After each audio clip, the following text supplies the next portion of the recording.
The Danish Ambassador to Ghana has expressed worry at the slow pace of work by the special prosecutor. She says the excuse of resource mobilization for the office should not delay the execution of his mandate, especially at a time when allegations of corruption are rampant in government. The ambassador said the fight against corruption would not yield the required result if the office mandated to check the canker is stalling.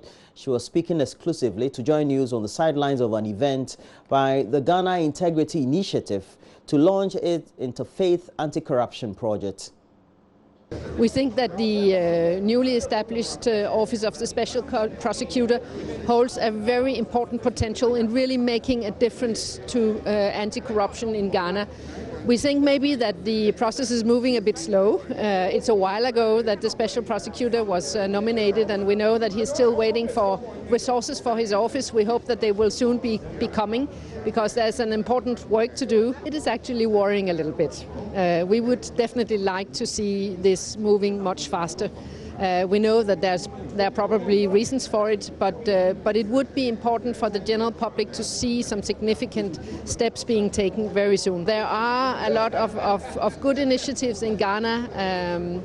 Lots of organizations, lots of individuals are taking good initiatives, but it is also a very tall order to completely eradicate corruption in the Ghanaian society. So there is a need for all hands on deck. Meanwhile, the Deputy Commissioner of the Commission for Human Rights and Administrative Justice, Richard Quayson, says it is unpardonable for a country like Ghana, which has over 90% of its citizens belonging to various religious organizations, to be saddled with the attending effects of corruption. The Deputy Commissioner of SHRAJ, Richard Quayson, and his keynote address disclosed it is worrying for a nation that has over 90% of its citizens professing to be Christians, Muslims or traditionalists to be engulfed in corruption, despite teachings against the act in all those religions. For a people that is notoriously religious, you wonder how come we are so hospitable to corruption.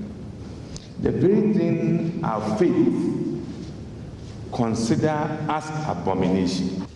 As long as the people of Ghana accept corruption and indiscipline as a way of life, it will be next to impossible to make any serious inroads in the fight against corruption. Executive Director of the Ghana Integrity Initiative, Linda Ofori-Kwafo, believes involving religious leaders in the fight against corruption will create deeper awareness of the menace. Most Ghanaians, if I cannot say over 90% of Ghanaians, either find ourselves in church on Sunday or in the mosque on Friday. These same category of people are the ones that work in the public sector and the private sector.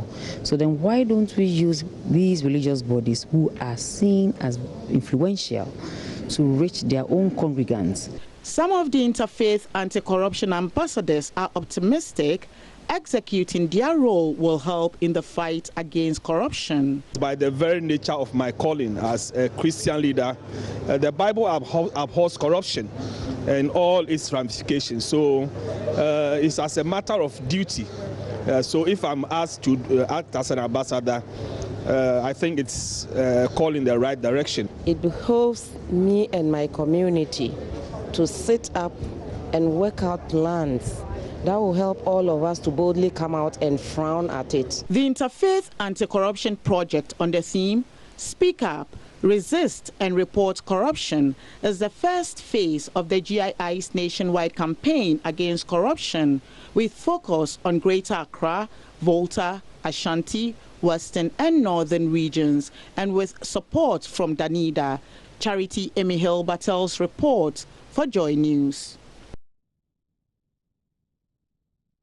Well, let's move away from the subject. And government's effort to make Accra the cleaner city in Africa and also prevent sanitation-related illnesses has received a major boost with the introduction of the Sanipath Exposure Assessment Tool. The tool is designed to assess risks related to poor sanitation and to also help prioritize areas that deserve investment. There's more in the following report. Move on. The Interior Ministry has begun a monitoring exercise of all ongoing and stalled projects of the police service and other agencies under it. Speaking of the 2018 mid-year performance review of the ministry, the Deputy Minister for the Interior, Henry Quartey, said the monitoring team has identified many stalled projects in the Greater Accra and Eastern regions. The Ghana Police Service has therefore initiated a process to secure funding for the completion of such projects. Ifwa Evans Chinri has more in this report. Deputy Minister for the Interior outlined some achievements made by the agencies from January to June 2018. He mentioned that financial clearance was obtained from the Ministry of Finance to enable agencies, namely the Ghana Police Service, the Immigration Service and the Ghana National Fire Service, recruit to augment their current numbers to meet international standards. He also says a team of police personnel have been deployed to peacekeeping duties in Sudan in the period under review. He however stressed that investigations in respect of the 8 suspects in the southern Sudan matter is ongoing. The ministry, he added, expect a report of resultant action on all personnel found guilty in the matter. The ministry has begun a monitoring exercise of all the ongoing and stalled projects of the agencies. The monitoring team has identified many stalled projects in the Greater Accra and Eastern regions, and based on the recommendations of the monitoring team, the Ghana Police Service has initiated a process to securing funding for the completion of all ongoing and stalled projects in the Greater Accra region. Financial clearance was obtained from the Ministry of Finance to enable agencies, namely the Ghana Police Service, Ghana Immigration Service, Ghana Prison Service, and the Ghana Fire Service, recruits to augment their current numbers to meet international best standards. Despite recent setbacks, the Ghana Police Service continues to make strides in the international scene. A team of police personnel have been deployed to peacekeeping duties in Sudan in the period under review. However, investigations in respect of the 8 suspects in the Sudan matter is ongoing. The ministry would expect a report of resultant action on all personnel found guilty in this matter. Mr. Quartey says government will continue to retool the security agencies to enable them perform their respective mandates. Government under Nana Addo Dankwa Akufo-Addo continues to retool the security agencies to enable them perform their respective mandates. i.e., example, hydraulic platforms are being procured for the Ghana National Fire Service. Provisions has been made to procure arms and construct armory for the Ghana Immigration Service. Operational items and also accoutrements are being procured for the security agencies. And Vice President Dr. Mahamudu Bawumia says the programs and policies pursued by government are geared towards addressing the age-long issues of geographical exclusion from national development.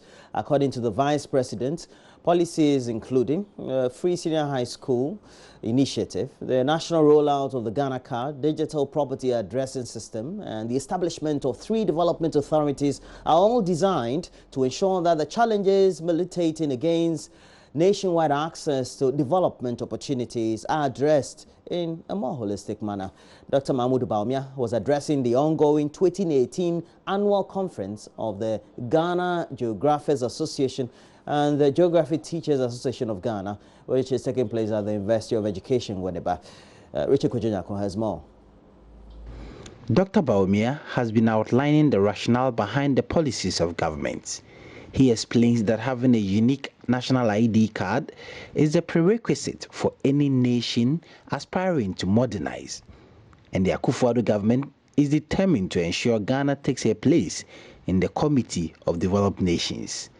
The Vice President also indicated that the creation of new regions and regionalization for development is in direct response to the complaints by some Ghanaian citizens about how far away they are from their respective regional capitals, hence are deprived of their fair share of the national cake due to their location.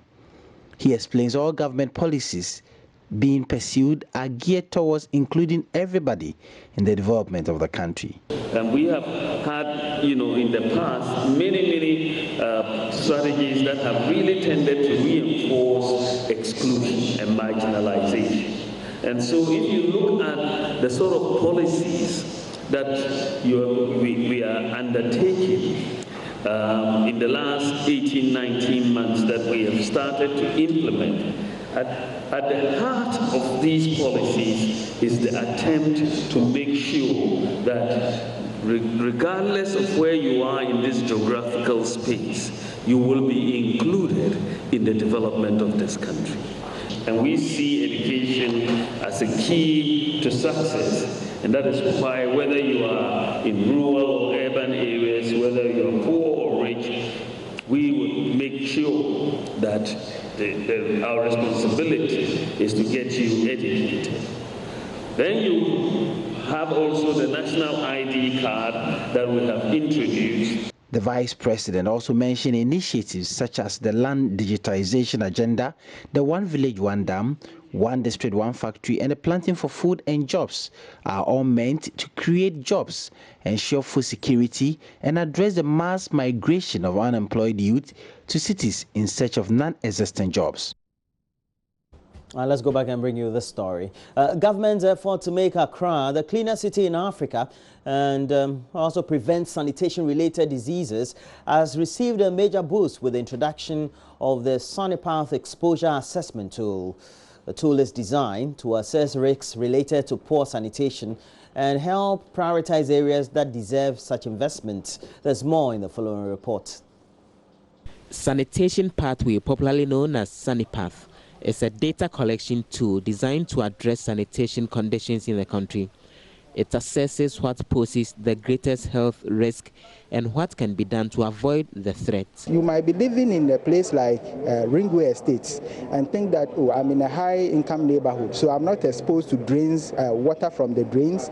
I'm not exposed to public toilets. I'm not exposed to the shore, which was also quite high in terms of E. coli dosage.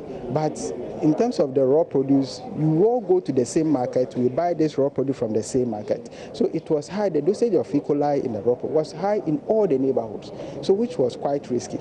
You see, so in this process, what this tool can help us to do is to try to know how this produce are produced, what goes into their production, what will be the right education to the farmers who produce these vegetables so that they produce them well. And then also when we buy them, we make sure that we wash them well so that when we eat it, we don't end up falling sick. The project will test samples from open drains, drinking water, surface waters, public latrines, soils, wastewater, irrigated produce, and flood waters to determine fecal matter contamination and how this could affect the health of residents in selected areas. The Sanipath Exposure Assessment Tool automatically generates risk profiles for each pathway using data entered by the user. The tool will then advise on what interventions are necessary and what government should do to avoid outbreaks like cholera and typhoid. If you are faced with, do you have to clean your gutter? Do you have to clean your toilet? Do you have to clean your produce, your salads? Which are all areas that you become exposed to physics. An example, these three things. Which one do you tackle first? Which one is second? Which one is third? In terms of the exposure that you get. So it prevents you from getting sick at the end. You can try to intervene in all places if you have money, but in most of our low-income countries, we don't have enough money to tackle all these. It's helped us to rank which of these pathways is dominant, and then you invest in that dominant pathway so that you reduce by a huge reduction in terms of how the impact on health of people. The project is being undertaken in collaboration with the Accra Metropolitan Assembly and the Ministry of Sanitation and Water Resources. The first phase of the project focused on 4 areas: Alajo, Bukum, Old Fadama or Agbogloshi, and Chiabu, where data was collected to advise on how to keep the community safe from disease outbreaks. We'll do more reviews of the newspapers, myjoyonline.com and the relevant online portals. We want to look at detailed news from the front, center spreads, as well as the back pages of those newspapers. But please get interactive the more. As we have more on the show for you, we'll bring you a song by Sarkodia. We hope that you'll enjoy it. When we come back, we'll do some reviews. Mamavi Oswabwaji, myself, and Kojo Yankson.